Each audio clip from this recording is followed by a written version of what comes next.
Poštovani gledaoci portala Infoliga, dobrodošli u naš studio. Naš današnji gost je Vladimir Đukanović. Prvi put kod nas u studiju, mada smo imali prilike da se družimo sa njim na terenu kada je dolazio u Ivanjicu, a sada gostuje i kod nas. I naravno, ono što je tema ovih dana jesu lokalni izbori zakazani za 2. jun. Danas je Srpska napredna stranka u koaliciji sa svojim partnerima sa kojima izlazi na ove lokalne izbore organizovala i jedan štand u gradu. Gospodine Đukanoviću, vi ste posetili taj štand. Kakav je vaš utisak pri dolasku u Ivanjicu? Kakvo je raspoloženje naroda? Najpre ću morati da vas ispravim.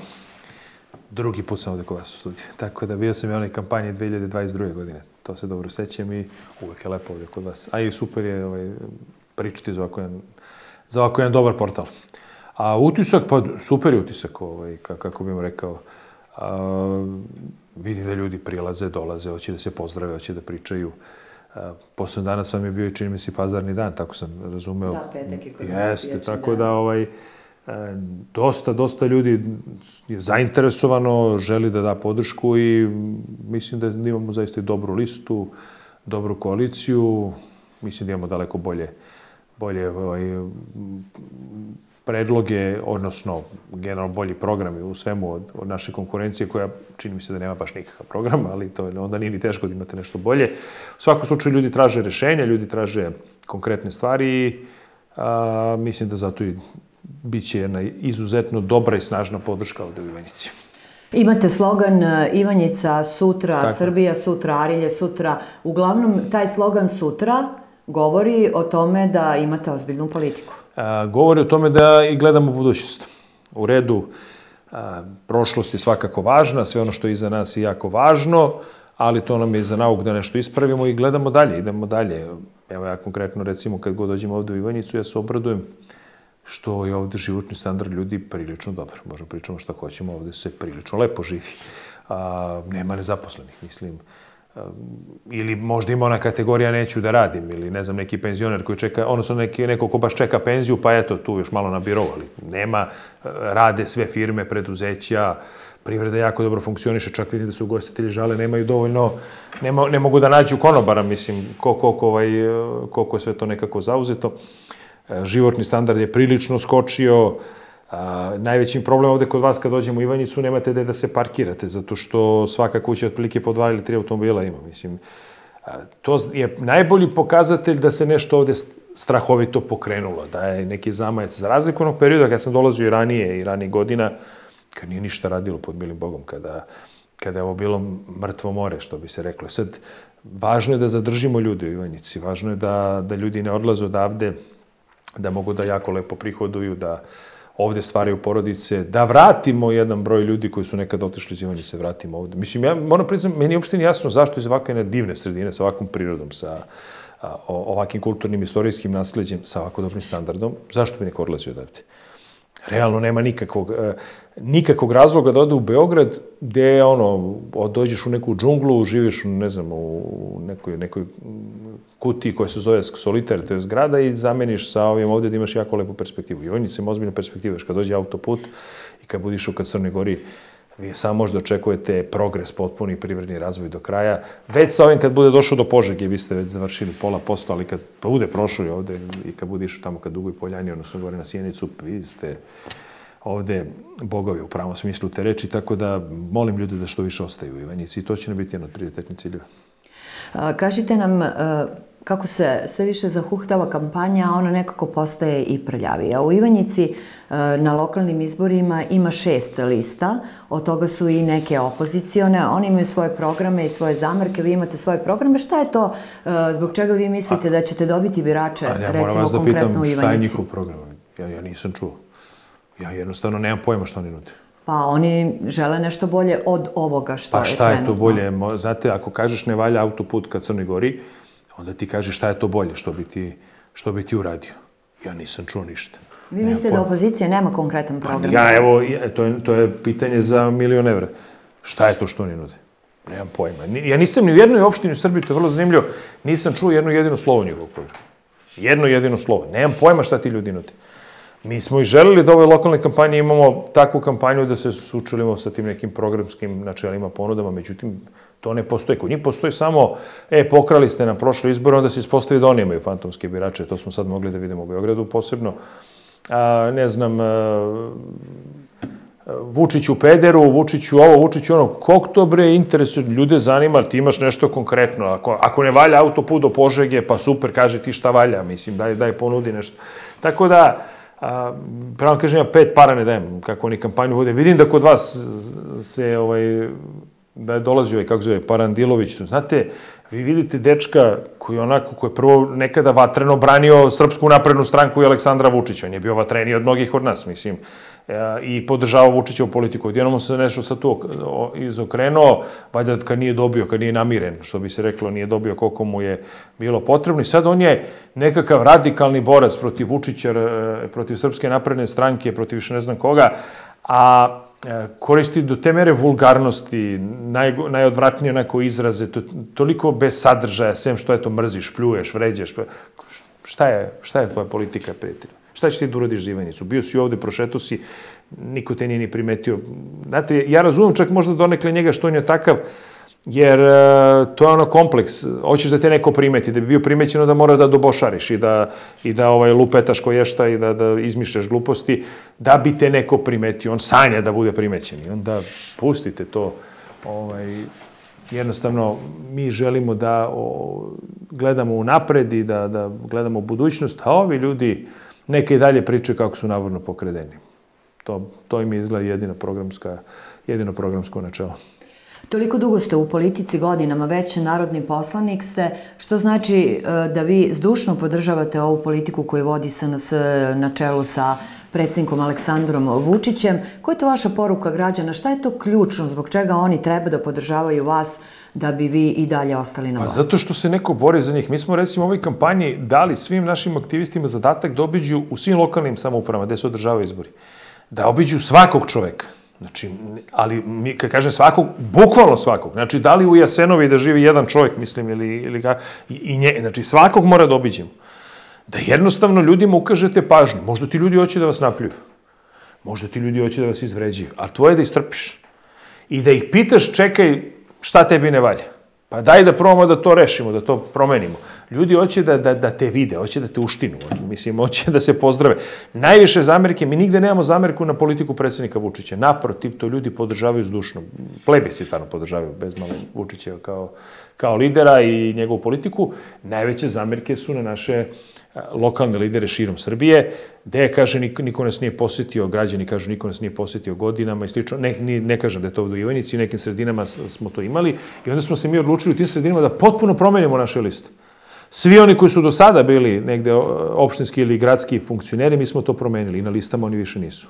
Tako da je potpuno nova ekipa, u Nišu, na primjer, to smo sve promenili. Tako da slušamo šta građani kažu, izlazimo njima u susret i ono što je veoma važno, mi se jako ponosimo politikom Aleksandra Vučića. Ponosni smo što njegovo ime i prezime stoji na našoj listi. Vidim da sad im je to jedan od ključnih zahteva, da ne može Vučić više da bude nosilac listi. A što, gospodo? Pa zar vi niste rekli da je Aleksandar Vučić i đubre, i bitanga, i peder, i zlikovac, i mafijaš, i da mu je dete kriminalac, i šta sve niste rekli za njega? Pa vi bi trebalo budete srećni što nama nosi listu. Pa vi ćete pobediti onda takvu listu. Tako. Međutim, pošto vi znate dobro da to ime i prezime nosi ozbiljnu podršku, a mi se ponosimo i čast nam je da stanemo iza njega, onda vi naravno šizite zato što je on na našoj listi. Mi nemamo ništa protiv, vi stavite na vašu listu da se zove, ne znam kako se, pa onda recimo Parandilović ili ne znam, otkud znam, Ćuta, što ne bi Ćuta bio nosilac vaše liste. Nemamo ništa protiv, mi se uopšte to ne bunimo, čak naprotiv, mislimo da je to super da vi uradite, da ljudi vide za koga glasaju. I nada se da će to da urade. Nama ne da ne smeta, mi smo, kažem još jednom, ponosni što Aleksandar Vučić je dao svoje ime i prezime za naše izborne liste širom Srbije. Ako razmišljamo logično, ovo o čemu vi govorite, i što je negde bio slogan u nekoj od vaših kampanja rezultati govore. Ukoliko narod bude birao prema rezultatima, vi očekujete da budete dobro kotirani, visoko kotirani, a pobedite na ovim izborima. Međutim, postoji tu jedna specifična situacija kada je srpski narod u pitanju. Vi se sećate one godine Preletačevića. Vidim sada, pratim po isto mrežama da se pojavljuju neki ljudi sa kacigama na glavi, u nekim plaštevima na leđima. I to nekako daje jedan, za mene, kao neko ko se godinama bavi ovim stvarima, meni je to nekako pogrdno. Nije ozbiljno, ali u narodu se to na neki način, uslovno rečeno, primi i ti ljudi odvuku jedan deo glasova. Zato što su društvene mreže ubile politiku, ja to odavno tvrdim, ali one su neminovnost. Znate, ludaka nikad ne manjka, mislim, nažalost. I vi sad imate te razne egzotične liste, pa sad, eto, tog Preletačevića, na primjer, ste imali, on je u Mladenovcu osvojio 22% glasova. Znači, 22% izašlih na izboru u Mladenovcu je bilo spremno da svoju opštinu poveri jednom takvom tipu koji je sa parodijom izašao pred birače. Nemojte da se igrate, izbori nisu zavitlavanje. Izbori nisu igra. Izbori su ozbiljna stvar gde vi odlučujete vašem opštinskom rukovodstvu i cenite po rezultatima šta je ko uradio za vašu opštinu, za vašu lokalnu samoupravu, za vaš grad. Znači, tako to cenite. Utakmica kad se igra, znate, možda igra sjajno, ako se izgubio 1-0, žao mi je, izgubio si 1-0. Prema tome, gleda se semafor, šta piše na njemu. Na ovom semaforu piše izvanredni rezultati Srpske napredne stranke. Ne možete to da nikako povrgnete. Piše potpuni progres Ivanjice, piše potpuni progres Arilja. Neko obraća pažnju na vas. Pa na kraju krajeva, čak i kad god se, na primjer, malinari pobune, znam da je vaš tema vrlo vezana za vaš kraj, ali uvijek država negdje izađe u susret. Dođe, neko razgovara sa vama, priča. Mislim, ja znam da se naši ljudi još nisu odvikli tog samoupravnog razmišljenja, pa državo garantuj mi cenu. I tako to. Ali polako si od toga odvikamo. Znači, ljudi počinju da shvataju da je tržište nešto što je neminovno i što određuje cenu. Međutim, i bez obzira na to, država vam izađe u susret, dogovori se sa vama, šta, kako da vam pomogne. Ranije to nije bio slučaj, niko ni to nije da vas pogleda. Malinari su propadali potpuno. Sad država hoće da vam da i subvencije za hladnjaču i za, ne znam, i da to skladištite. Trudi se da vam pomogne. Znači, cenite taj rad. Cenite to što uopšte neko je obratio pažnju na vas. I mislim da će to i biti ključno za rezultat ovde u Ivanjici. U Ivanjici, kao što sam rekla, ima 6 lista. Na parlamentarnim izborima, ukoliko se dobro srećam, preko 50% imala Srpska napredna stranka. Dobili ste, dakle, više od pola poverenja naših građana. Sada su već lokalni izbori. Da li očekujete isti rezultat? Ne, očekujem bolje. Očekujem bolji rezultat. I očekujem da dođemo i do 60. A što da ne? Ko je to bolji? A što bi neko bacao glasove na neke likove? Kad smo već kod tog bacanja glasova, vi, recimo, imate pojavu ovog Nestorovića. Ja ne znam da li on kod vas ovde ima listu, mislim da ne. Nema kod nas, da, na lokalnim nema, ali je imao prilično dobar rezultat na parlamentarnim izborima, neočekivano. Zašto to govorim? Znači, vi ste imali, mi imamo tu situaciju u Beogradu, apropo onoga, nemojte da bacate glasove. Vi u Beogradu ste imali čistu situaciju, on je mogao da formira sa nama vlast i da ima, možda čak bi bio i visoko pozicionirani gradski funkcioner, neko od njih, nije ni važno, mogao je negde sprovodi taj program za koji se zalaže. On je mrtav vladan rekao sa svojih 6 odbornika, kaže, ja neću ni sa kim u vlast. I onda si napravio, ne samo problem gradu Beogradu, koji ide ponovo izbore, nego si čitavoj državi napravio problem, zato što smo mi morali na ovakav način sad sve to da radite, da raspisujete izbore na način kako se sve to raspisivalo, zbog njegove neodgovornosti. Jer šta znači, jel ti sad očekuješ da ćeš 50% da osvojiš? Mislim, ne razumijem, Nestorović će da osvoji 50%, pa nemoj se igramo sa tim. Ne možeš ti kaži neću ni sa kim u vlast, to je neodgovorno. Jer valjda ljudi glasaju za tebe zato što misle da bi ti trebalo da sprovodiš nešto, pa i poenta je da uđeš nekim u vlast onda, ne da kažeš neću ni sa kim, pa to je idiotizam. Znači, zato vas molim, nemojte da bacate glasove. Na kraju krajeva svi su oni ujedine. Evo, juče smo imali situaciju gde Nestorović kaže on neće ni izbora ako ne ide zeleno-levi front, znači ovi liberali krajnji, Savo Manojlović isključno. Znači, oni su ujedine u sekundi protiv nas, protiv Vučića.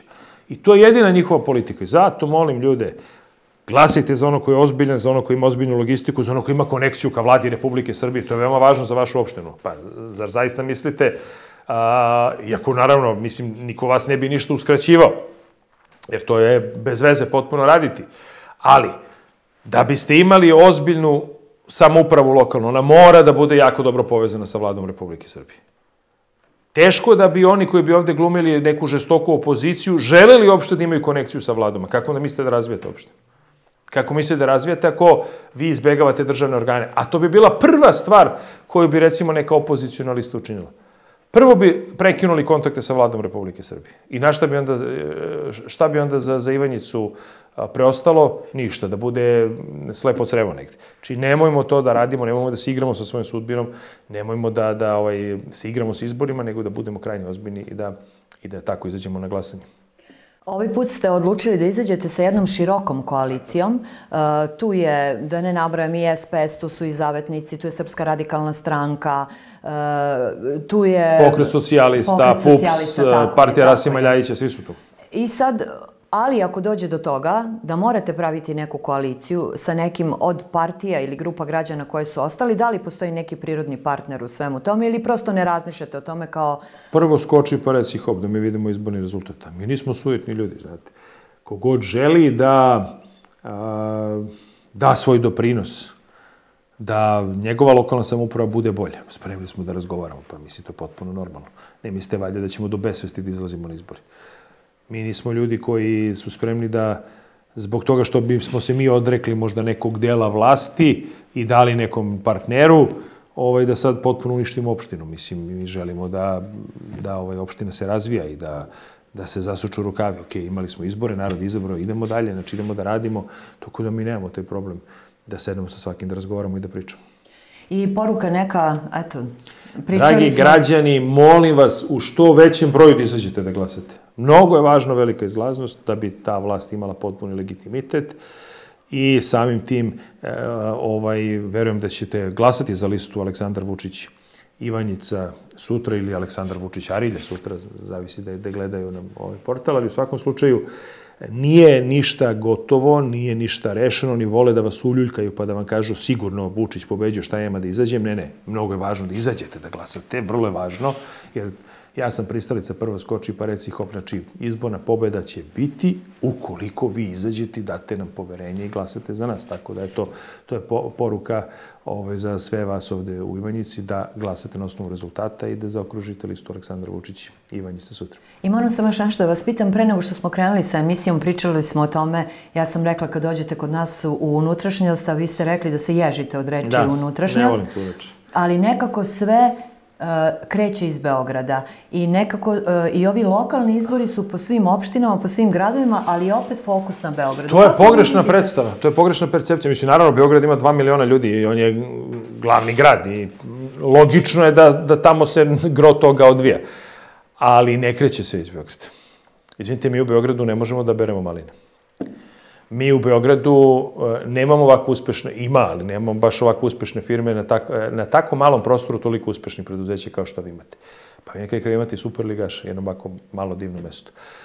Tako da, evo sad onako sebi za dušu, mada je to više istorija, pa mi nemamo muzej Draže Mihajlovića u Beogradu.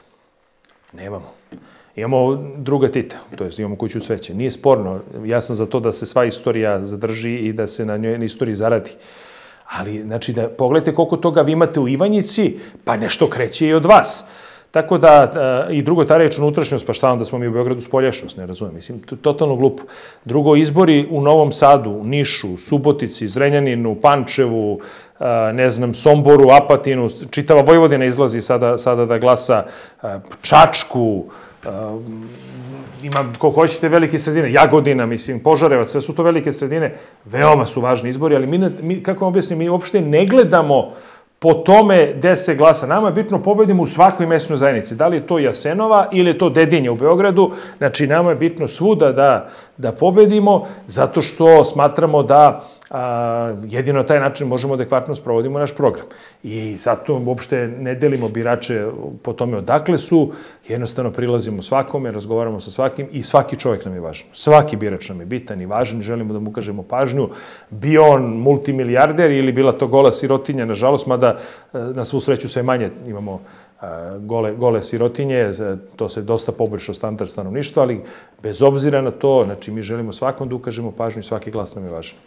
Evo, pričamo o tim drugim gradovima, pričamo o Beogradu, a u stvari želim da vas pitam ono što je pitanje vaših birača, a to je, ako nema te razlike između velikog grada, Velegrada i manjih sredina, zašto onda recimo u Beogradu mogu da budu besplatni udžbenici za decu, a recimo ne u Ivanjici, u Arilju, u Požegi? To mora pitati vašu lokalnu samoupravu.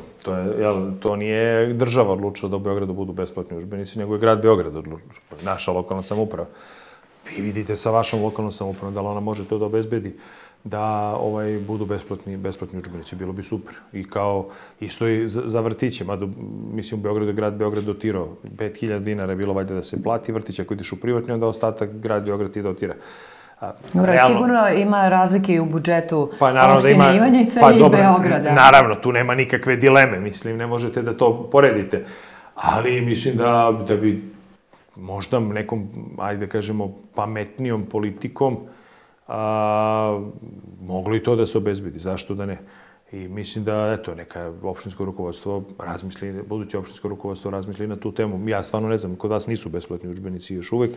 Bilo je povlastica, ali ne besplatni. Pa i povlastice su velika stvar, znate, to nije baš ni lako, Bogu hvala pa ima dece, ali nije to baš tako sad obezbedi. Fali nam još jedan vrtić najmanje. Pa, eto, vidite. Znači, eto, možda bi bilo to lepo da izgrade još jedan vrtić. Puna podrška da se tako nešto uredi. I što više dece ima. Ja se uvek šalim kad dođem kod nas u stranku, bilo gde, ja pitam koliko vas ima neoženjenih, koliko neudetih. I onda oni kad dignu ruke, reko, uvodimo u statutu stranke do 25. godine, ko to ne reguliše, leti iz stranke. I onda oni kao gledaju, kao, našalim se ja tako malo, ali želimo da i podstaknemo mlade ljude što pre ulaze u brak. Želimo da podstaknemo da imamo što više dece, mi radimo dosta na tome. Mislimo da je porodica osnov svega, iz porodice bukvalno sve kreće. I drugo, ako hoćeš se baviš ozbiljno politikom, i treba se malo vrati ono što je nekada bilo.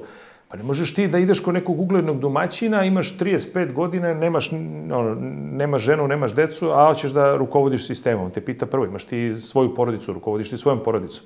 Pa ako nemaš, kako ti si došao mene da ubeđuješ ovde da ćeš biti dobro? Na tome, želimo da podstaknemo mlade ljude što pre da ulaze u brak. Mislimo da je to nešto što je jako pozitivno i dobro i da negde se tu vratimo nekoj tradiciji i da imamo što više dece, Bogu hvala. Pre dolaska kod nas u studio, bili ste i u poseti opštinskom odboru Srpske napredne stranke u Ivanjici.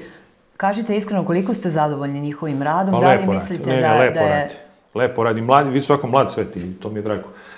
Imaju entuzijazma, onako, puni su elana i ubeđeni u pobedu. To mi je drago da su ubeđeni u pobedu i verujem da će to biti super. Znate, mi smo nekada uvek imali to. Ogromna je stranka, uvek imate razne struje, pa sad hoće ovako, ne onako, ali sad smo im rekli, ljudi, i koalicijne partnere, imali smo nekada stalno svađe, nema više toga, nema, treba jedinstvena Srbija. U smislu, ne političke partije gospodina Palme, nego zaista jedinstvena zemlja gde će, idu teška vremena, mi mora da demonstriramo to jedinstvo, da zajednički se borimo protiv svega onog što nam rade, i da se tako odupremo, bez toga propado smo. I zato imamo i ovakvu široku i koaliciju i sve sujete u politici morate da ostavite. Pustite to šta on meni rekao, manite to, to je bilo nekada, to po strani jednostavno ostavite i gledamo u budućnosti, upravo zato kažemo Ivanjica sutra.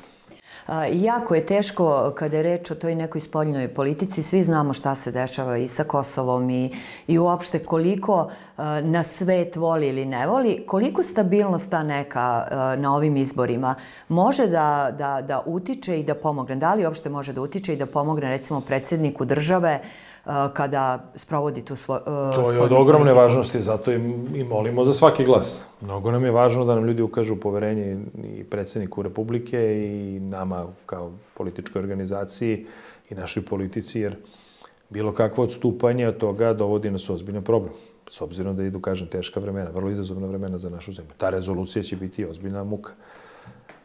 Šta da radimo? Ali borimo se, zamislite sad, mogu je Vučić da kaže, pa evo, oni će sigurno dobiti tu većinu za tu rezoluciju, neću da se borim. Pa koji je smisao onda? Šta radiš onda u politici? Pa ti mora se boriš. Tako i ovde, za lokalnu samoupravu. Ti si predsjednik opštine, prijatelju. 4 godine naredne, ako su ti izabrali ljudi, ti nemaš svoj privatni život, zaboravite. Ti se boriš za svoju opštinu, svakog čoveka tu. Ima da daviš one u Beogradu dok im vrat ne poplavi, imaš da ih daviš da ostvariš interes za svoju opštinu. I to građani od tebe očekuju. Ne ti, ja sam otišao na more. Kako more za tebe? Nemaš ti privatni život, majstore, nego ti ima da radiš, tražio se budeš predsjednik opštine, molim lepo, ima da te građani ovde pridave, mogu te zovu pola dana, pola noći, nema subota, nema nedelja. 4 godine naredne izdrži i ostavi neki trag u svojoj opštini i pokaži da si vredeo tog poverenja.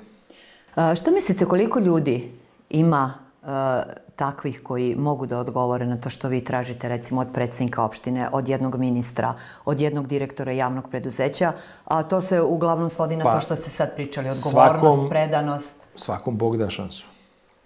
Od vas zavisi da li ćete da iskoristite. A ja sam pitam da li imate dovoljno kvalitetnih ljudi koje možete da... Pa mislim da imamo najviše kvalitetnih ljudi, sve znate, nekog vlasti pokvari. Mislim, vi sad kad biste znali gde ćete da padnete, vi biste tu seli. Otkud ja znam da neko neće da se pokvari kada dođe i zasedne za fotelju. To je neka budućnost, ali nekom ukažete poverenje, Bog mu da šansu, ako je pametan, on će iskoristiti, ako je... Glup, on će propaskati. Pa to, upravo tako, ako je neki žešći grešnik, on će onda da se zaista upropasti, u kanali će se. Svi ti ljudi često dođu u politici, pa onda uđu u politiku da bi se lično bogatili. Ima i toga. Ali tebe će taj narod ostaćeš upamćen kao bitanga. I možeš ti da imaš milijarde. I možda imaš ne znam kakve vile, bazene, šta god ti duše išta. Ti u svojoj lokalnoj zajednici, gde si odrasto, gde neće niko da ti ni dobar dan kaže. Nema gore, to da li ćeš da odeš u zatvor, da li nećeš to više manje. Može da se dogodi, može i da se ne dogodi. Može da se iščupaš, nije važno. Ali kada te lokalna sredina prepozna, niko dobar dan neće ti kaže na ulici, nema gore kazne.